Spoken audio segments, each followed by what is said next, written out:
и на входа още 2000 чакат, на година 2000 средно деца се изоставят.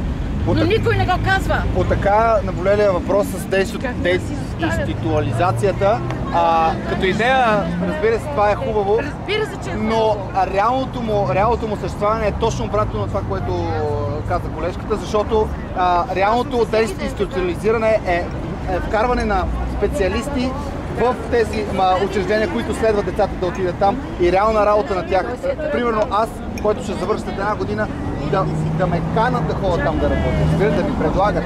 Защото... Или да подсигурят възможност поне да... Или поне някаква възможност, някакъв конкурс. Без принудата на началото а не да предназначават, както краси каза Лелки, които не се знае как се отнасят и с каква квалификация са. Защото... Защо ние да се... Обратното трябва да стане. Обратното трябва да стане. Първо, защо аз трябва да търся? Второ, аз съм я търсила точно за решаване на проблемите с лекарствата. И тя ми казва лично за мен следното. Краси, не можем да се справим. Ако искаш, аз правя ето така. Събирам пари от родители, ходя от Румъния и им нося. Господи, какво искате да се вълнате? Тя има ли право на такова нещо? Тя няма по закон право. Тя има ли право на такова нещо? Да внася лекарства няма, това е незаконно. Тя ни върши услуга. Проблема е, че лекарството няма. Нито диазепам, нито риботрил. И затова ходи от Румъния. Добре. Случаят не е време организация, вината е на държавата, да. Но организацията не трябва да внася лекарства, трябва да иска държавата да реши проблем. За самосъзнание те просто много отдавна трябваше да се дистанцират от това национално представителство, да спрат да прехосват пари и тези пари да се инвестират в някакви политики. А тези, това, което той казал, вътре за 400 или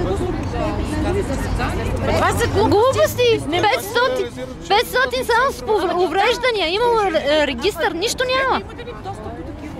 Как ще имам достъп първо? Защо? Къде са тези услуги? Къде са? Защо тези услуги не са в масовото училище, кварталното? И там да има 5 деца, които с тях да работи ресурсен екип. Който иска да е в дневен център, в другия край на града, да си ходи в дневен център. Значи, като ще искаме да живеем като в Европа, да си го направим като в Европа за Бога. Имало услуги, има ги услуги на хартия. Освен това, какво означава услуга? Аз се записвам в една услуга и почвам работа. И тя прави на първия кът. Те ще ми се обадят да изляза от работа, за да се примеря. Защо? Защото няма един кирлив диазепам, на който аз да се разпиша и да кажа, като направи гърч, сложете и диазепам.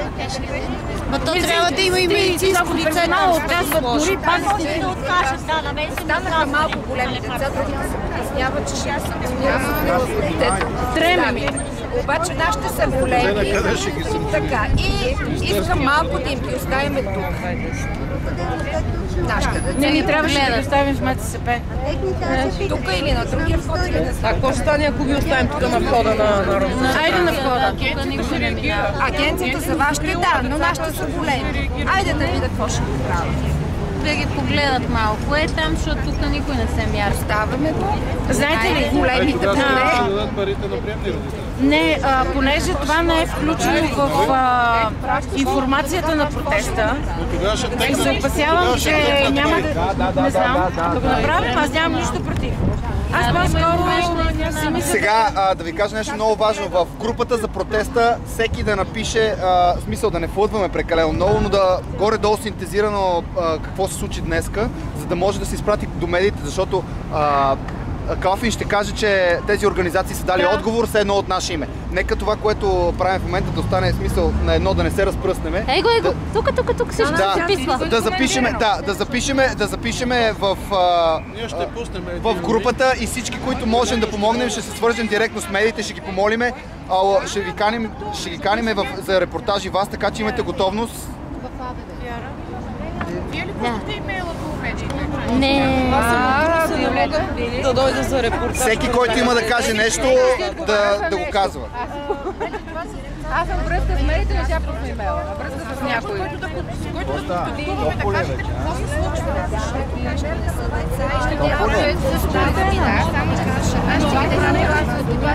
А следващата ни идея ще бъде точно тази. Идваме, доставаме видео и пред парламента и пред МЦСП и заставаме отстрани. Но предварително ще го обявим. Елате да ни гледате децата, защото сте компетентни. Айде да оставим децата. Аз мисля да приключим за днес. Тук никой не ни обърна внимание. В зоологическа градина ще ни обърнат внимание. Да? И децата ще се забавляват. Към колите. Добре. Тръгваме си, нали? Ами, който е? Да, тръгваме.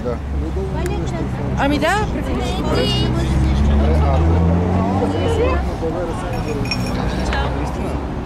Така, Калфин се оплаши от деца с увреждания.